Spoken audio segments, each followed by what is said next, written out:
Assalamualaikum warahmatullahi wabarakatuh. Halo semuanya, selamat pagi. Perkenalkan, kami dari kelompok 8 ingin mempresentasikan hasil kerja kelompok kami. Sebelumnya, perkenalkan, nama saya Nimas Ayuna Walmolinda dengan NIM A300210067 dengan teman saya Maidina Nur Afifa dengan NIM A320210050. Di sini kami ingin mempresentasikan materi bab 8 dengan judul yaitu pendekatan pemrosesan informasi. Ya, yang pertama ada garis besar bab. Yang pertama ada sifat pendekatan pemrosesan informasi. Yang kedua ada perhatian. Yang ketiga ada ingatan. Dan yang keempat ada keahlian. Dan yang terakhir ada sifat pendekatan pemrosesan informasi.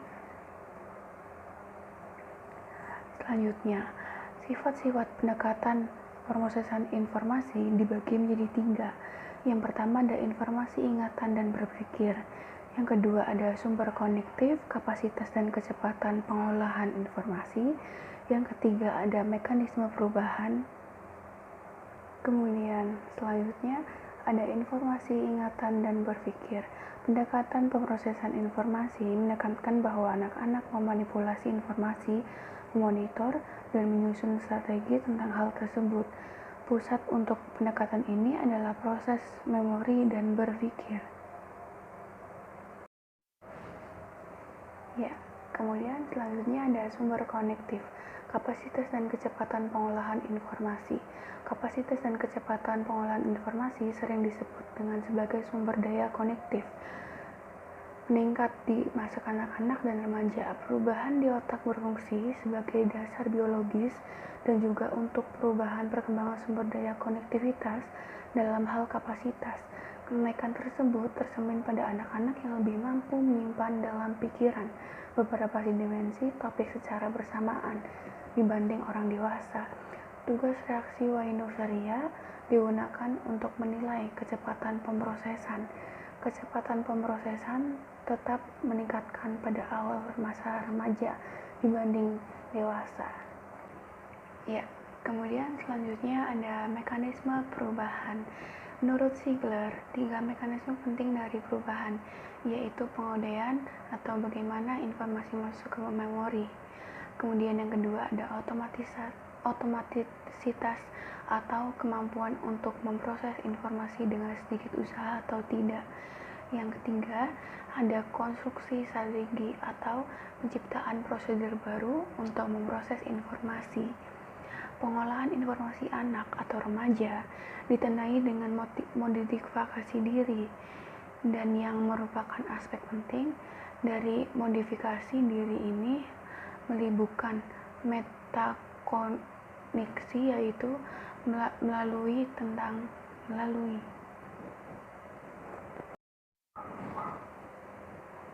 Ya, kemudian selanjutnya ada perhatian, karakterisasi perhatian dan meringkas bagaimana perubahan selama perkembangan.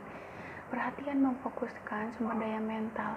4 cara bahwa anak-anak dan remaja dapat mengalokasikan perhatian mereka adalah perhatian selektif atau yang disebut dengan berfokus pada aspek pengalaman spesifik yang relevan dan mengabaikan orang lain yang tidak relevan bagi mereka atau remaja.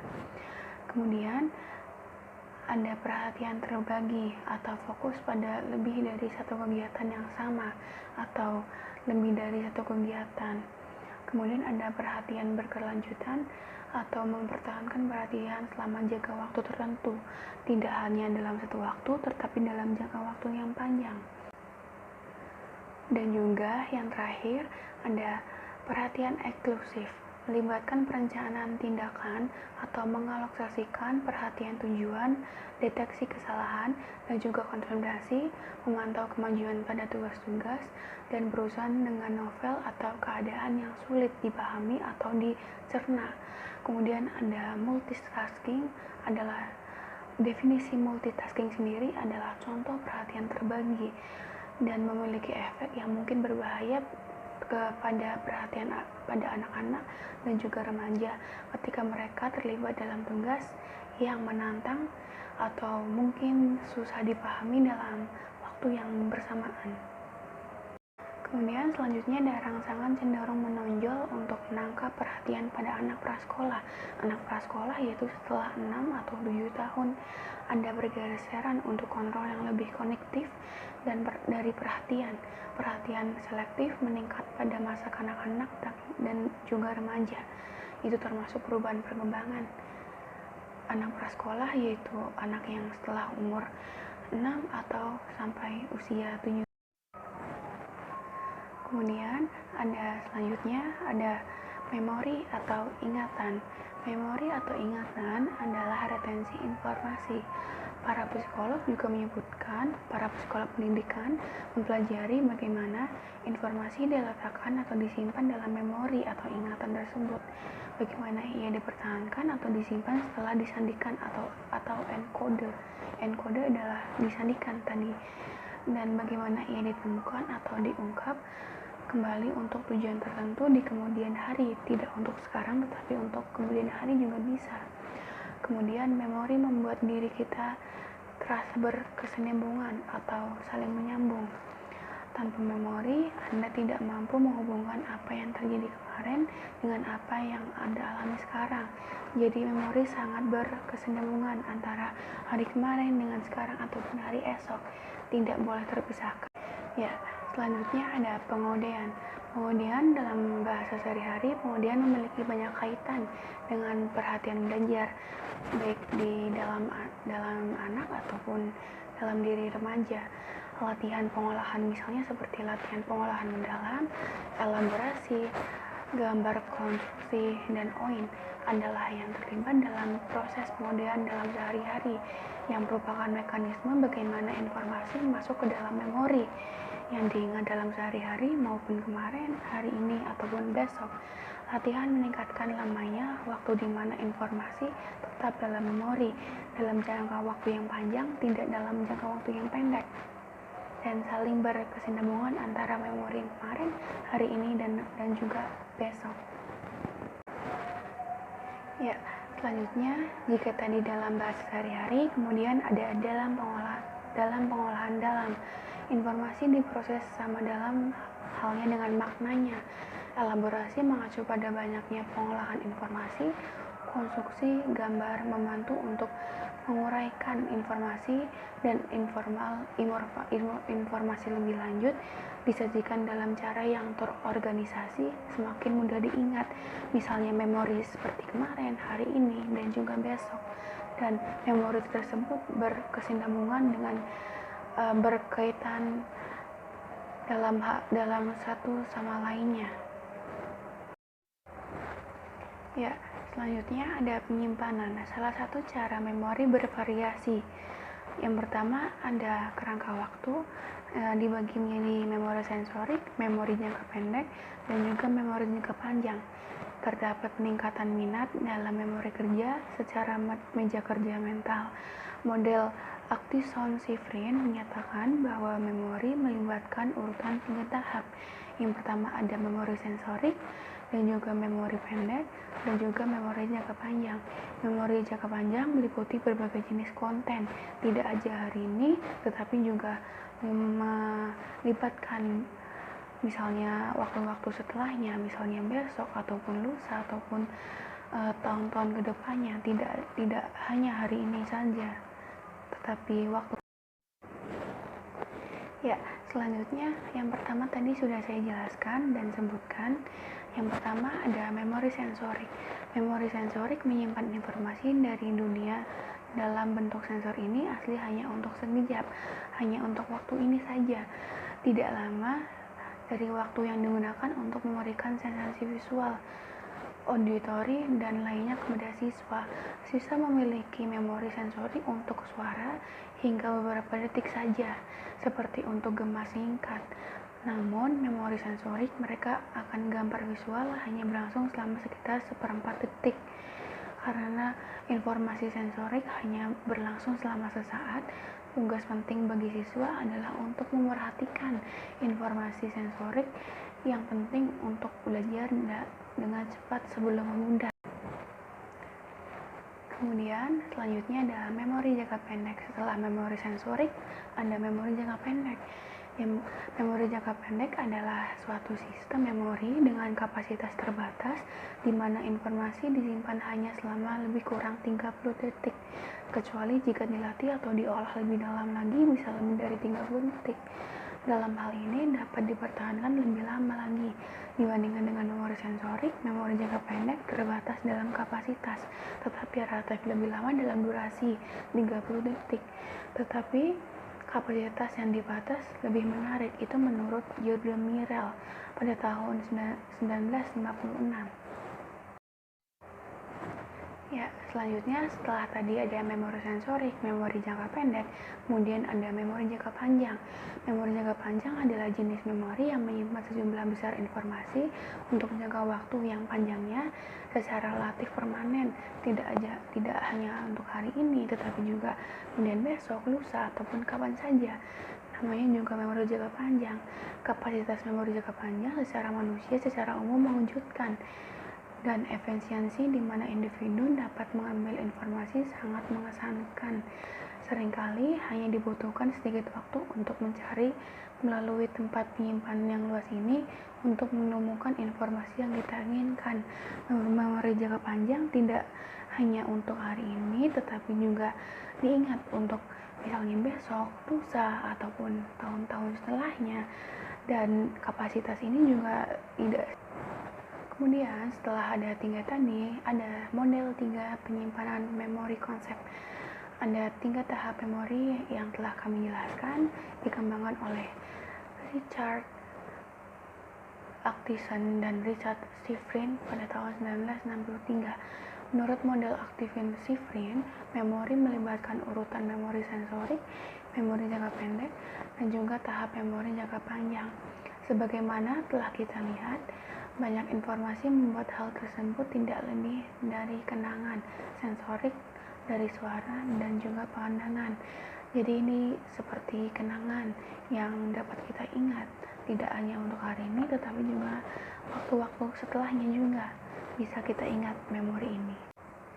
Ya, kemudian sebagaimana telah kita lihat, banyak informasi membuat hal tersebut tidak lebih dari kenangan sensorik dan suara pandangan. Informasi ini disimpan hanya secara singkat dan tidak lama dan instan, tidak lama gitu.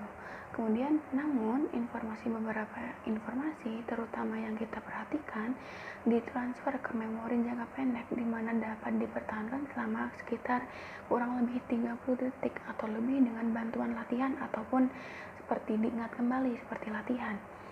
Actison dan Shifrin mengklaim dan menyebutkan bahwa informasi lama dapat disimpan dalam memori jangka pendek melalui penggunaan latihan.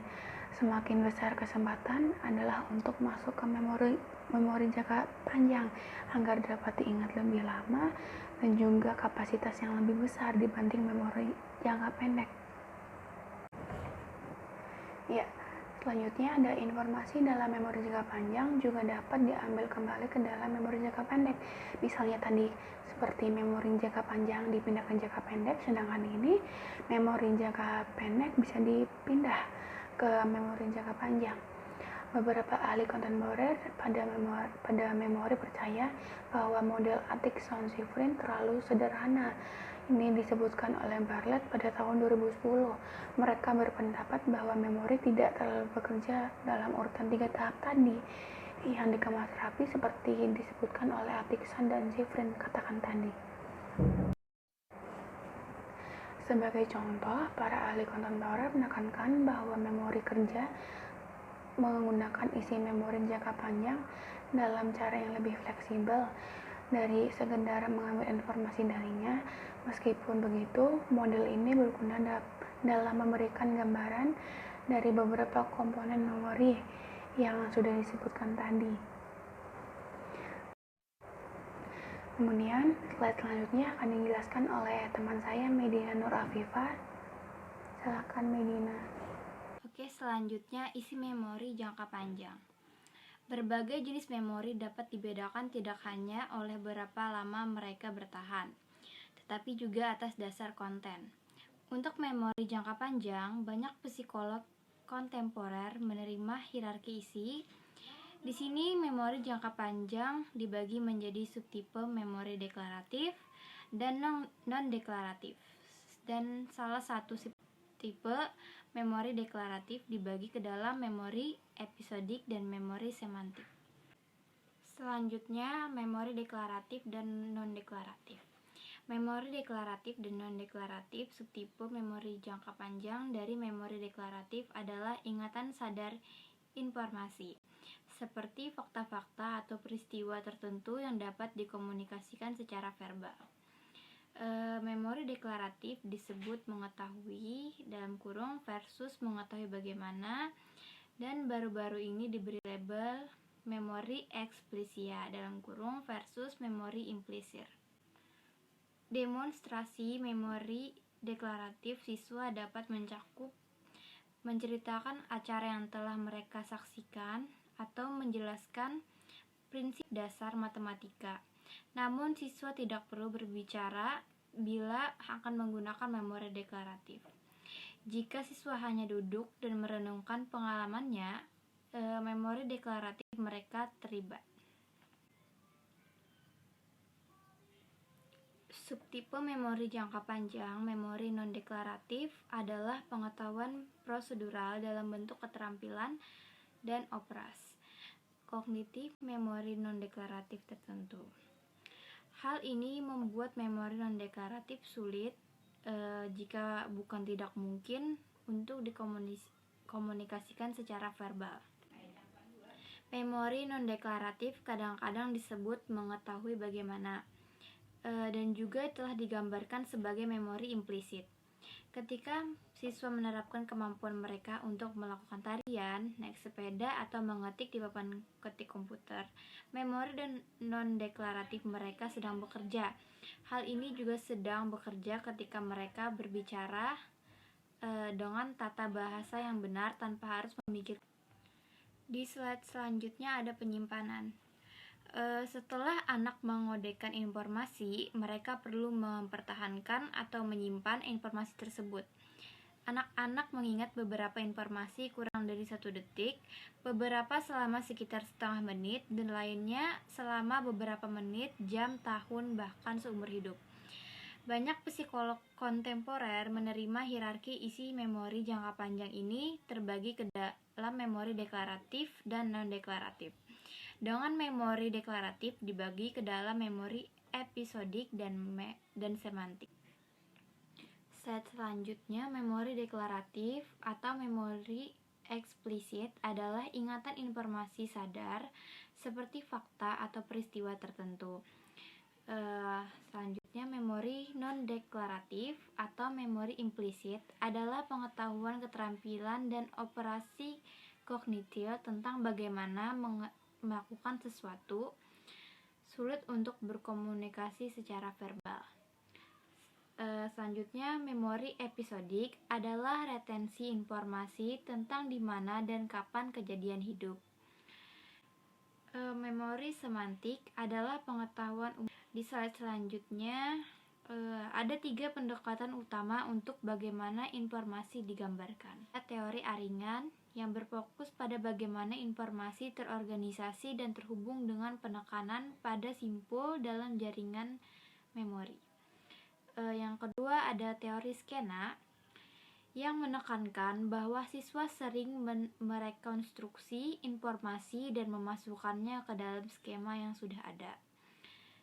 Dan yang ketiga ada teori jejak kabur yang menyatakan memori dipahami paling baik dengan mempertimbangkan 2 jenis representasi memori. 1. Jejak verbatim. Selanjutnya pengambilan dan melupakan. Setelah siswa mengodekan informasi dan kemudian menggambarkannya dalam memori, mereka mungkin dapat mengambil beberapa, namun mungkin juga melupakan beberapa hal. Pengambilan dipengaruhi oleh efek posisi berantai, dalam kurung memori lebih baik untuk barang-barang pada awal dan akhir data item daripada yang di tengah. elektivitas gaya pengambilan, pengodaian yang spesifik, dan tugas pengambilan seperti ingin kembali versus pengakuan. Melupakan dapat dijelaskan dalam hal isyarat bergantung lupa dalam kurung kegagalan untuk menggunakan isyarat pengambilan efektif. Teori gangguan karena informasi menghalang apa yang kita coba untuk ingat, dan peluruhan kehilangan informasi dari waktu ke waktu. Selanjutnya ada keahlian. Menarik beberapa pelajaran tentang belajar dari cara berpikir para ahli. Seorang ahli adalah kebalikan dari seorang pemula. Para ahli menunjukkan memori yang mengesankan, terutama di daerah-daerah keahlian mereka. Selanjutnya ada keahlian dan belajar. Mempelajari perilaku dan proses berpikir dari ahli dapat memberi kita wawasan tentang bagaimana membimbing siswa menjadi peserta didik yang lebih efektif. 5 karakteristik penting dari para ahli adalah bahwa mereka pertama, mencatat fitur dan pola yang bermakna informasi yang pemula tidak. Yang kedua, telah memperoleh banyak pengetahuan konten yang terorganisasi dalam cara yang mencerminkan pemahaman yang mendalam tentang subjek. Yang ketiga, dapat mengambil aspek-aspek penting dari pengetahuan mereka dengan sedikit usaha. Yang keempat, bersifat adaptif dalam pendekatan mereka untuk situasi baru. Yang kelima, menggunakan strategi yang efektif. Oke, selanjutnya mendapatkan keahlian. Menjadi seorang ahli biasanya membutuhkan latihan yang disengaja, motivasi, dan mendapatkan keahlian bakat. Praktik yang luas membutuhkan motivasi yang cukup. Siswa yang tidak termotivasi untuk berlatih berjam-jam tidak mungkin untuk menjadi ahli dalam bidang tertentu. Dengan demikian, siswa yang mengeluh karena memiliki terlalu banyak pekerjaan, tidak bertahan dan tidak efektif untuk berlatih memecahkan masalah matematika selama beberapa tahun tidak akan menjadi ahli dalam matematika. Keahlian dan pengajaran. Seorang ahli di domain tertentu tidak berarti bahwa ahli adalah baik untuk membantu orang lain belajar. Pengetahuan konten pedagogis diperlukan untuk secara efektif mengajar subjek. Beberapa pendidik telah membedakan antara isi pengetahuan yang diperlukan untuk keahlian dan pengetahuan isi pedagogi yang diperlukan untuk secara efektif mengajarkannya. Pengetahuan mengenai isi pedagogi termasuk ide tentang kesulitan umum yang dimiliki siswa ketika mereka mencoba mempelajari konten area. Jalur tipikal siswa yang harus diambil untuk memahami area dan strategi untuk mengatasi kesulitan yang mereka alami. Oke, selanjutnya metakognisi. Metakognisi adalah sarana untuk berpikir lebih dalam pada tingkat abstraksi yang lebih tinggi. Metakognisi membantu anak-anak untuk melakukan banyak tugas akademik dengan lebih efektif. Oke, selanjutnya perubahan perkembangan. Meta-memori anak meningkat jauh selama tahun-tahun sekolah dasar. Pada usia 5 tahun, mayoritas anak-anak memahami bahwa orang dapat memiliki keyakinan yang salah. Dan dalam masa pertengahan dan akhir kanak-kanak, mereka memahami bahwa orang secara efektif membangun pengetahuan. Remaja memiliki peningkatan kapasitas untuk memonitor dan mengelola sumber daya untuk secara efektif memenuhi tuntutan tugas belajar. Meskipun ada variasi individu yang cukup besar dalam metakognisi selama masa remaja. Oke, selanjutnya pemrosesan informasi yang baik. Dikembangkan oleh Michael Presley dan rekan-rekannya, model pemrosesan model informasi yang baik menekankan bahwa hasil kognisi yang kompeten dari beberapa informasi faktor yang saling berinteraksi termasuk strategi, pengetahuan konten, motivasi, dan metakognisi. Slide selanjutnya, strategi dan regulasi metakognitif. Dalam pandangan Presley dan rekan-rekannya, kunci pendidikan adalah untuk membantu siswa belajar repertoar kaya strategi yang menghasilkan solusi untuk masalah. Kebanyakan anak mendapatkan keuntungan dari menggunakan beberapa strategi dan menjelajahi mana yang bekerja dengan baik, kapan, dan di mana. Sebagai contoh, guru dapat memperagakan strategi untuk siswa dan mengajukan pertanyaan yang membantu pemikiran panduan siswa dalam berbagai bidang konten. Oke, sekian presentasi dari kami. Apabila ada kesalahan, mohon dimaafkan. Wassalamualaikum warahmatullahi wabarakatuh.